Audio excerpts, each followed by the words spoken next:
Hi everyone, my name is Jesse Quinalty. I'm a captain in Southern California and I own Red Helmet Training. Welcome to this session. We're going to actually talk about a couple different things as far as the Rescue Me strategies and tactics for employee fires that we'll be presenting this year. And this program we've been working on for quite some time, teaching employee counseling through management classes and through leadership courses. We've been doing a lot of it through our coach program, our company officer assessment center help program. We obviously focus a day on employee counseling, but for this one we actually kind of wanted to take the employee counseling problem that we may have and figure out a way to actually break it down to firefighter terminology, because we understand that as company officers and chief officers, we're going to probably be fighting more fires in the fire station than we're ever going to be fighting out there in the field. So for us to actually kind of learn a command system for employee fires is important. We teach a lot of command for the real fire problem, but those fire station fires that we actually have occurring on a daily basis, we don't get a lot of training, or at least not as much as we should, for company officers and chief officers. So in this training program we actually use basic fire terminology such as RECIO. We actually have a size up program that we actually do to size up your building or your employee that's on fire. And we also kind of talk about the fire tetrahedron. What pieces of the puzzle actually start a fire, what actually comes in, whether it's the heat, friction, different types of just nuclear employees that go off, but where's the heat coming from? The oxygen, basically the talk, right? The oxygen that goes out there and actually helps spread the fire. And then we're going to look at a couple different things as far as how those things combine between the heat, the oxygen, and then the fuel.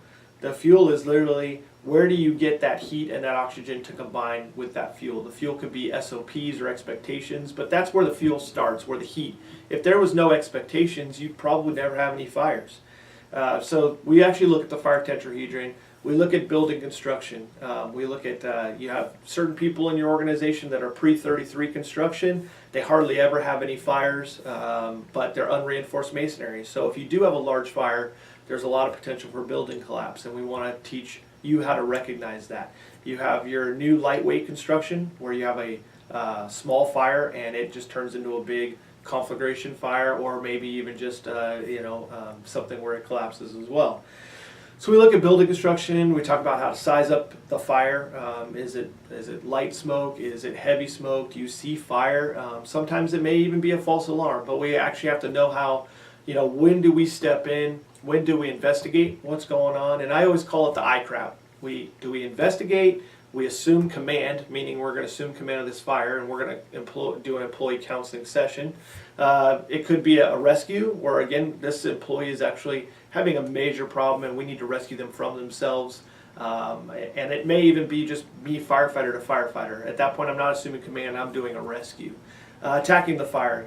These are small fires that I can probably put out with just myself. If I'm assuming command, and at that point you're talking about 2 in 2 out, which is your union reps or whatever the case may be, and a lot of times I'll be passing command to a chief officer on those larger fires. But in the attack mode, it's a small fire. I'm going to attack that fire just myself as a company officer. And then protect exposures. The last one, protecting exposures. This person is going to burn themselves down no matter what. I can't put this fire out. All I can do is protect the people around them and try to keep the fire confined. So we actually walk through the size up process, and then we actually go right into RECIO. Again, rescuing the employee from themselves. That's the big thing. You want to encourage self-rescue. Who are the exposures? So who are the people around that this fire could be spreading to, or could be damaged or injured from this major fire that's going on, or a fire that's going on? And then from there we go to confinement. I want to try to keep this fire confined to the smallest area I can, whether it's the station or the shift that it occurred on, or even the battalion. Sometimes fires are pretty big by the time you get on scene, but the major goal is we want to confine it to the smallest area we can. And then extinguish the fire. That's actually putting the fire out with the employee. And this is through SOPs, expectations, career guidance, counseling, coaching, whatever the case may be. But the big thing about it is with that extinguishment, we don't want to have any rekindles. We want to make sure that we actually put the fire out so that this problem doesn't occur again. And then we're going to overhaul the employee. We're actually going to look at how do we pull away those walls? How do we actually figure out what started this fire? So we actually start overhaul. and salvage the employee at that point. We want to make them a productive employee, right? So we're going to work on some salvage techniques. And then the other one that goes along with that, hand in hand, we always talk about in the RESCUE acronym, is ventilation, right? Your employees have to be able to ventilate, but the two things we actually discuss in this program is vertical ventilation.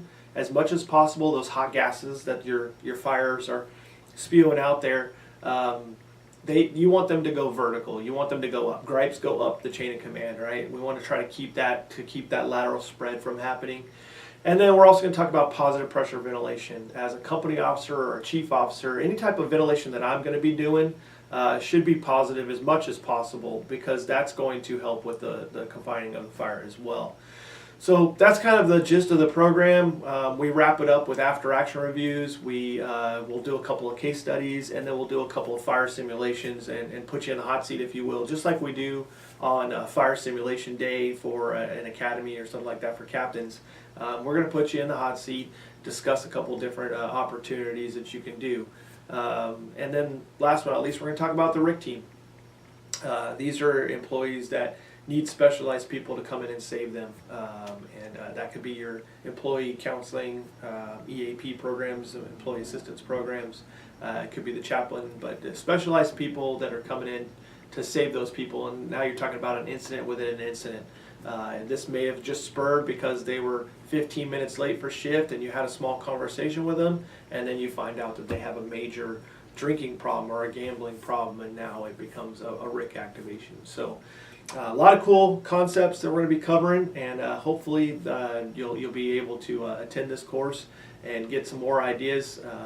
We're really looking forward to it, and we'll see you out there in the classroom soon. Thank you very much.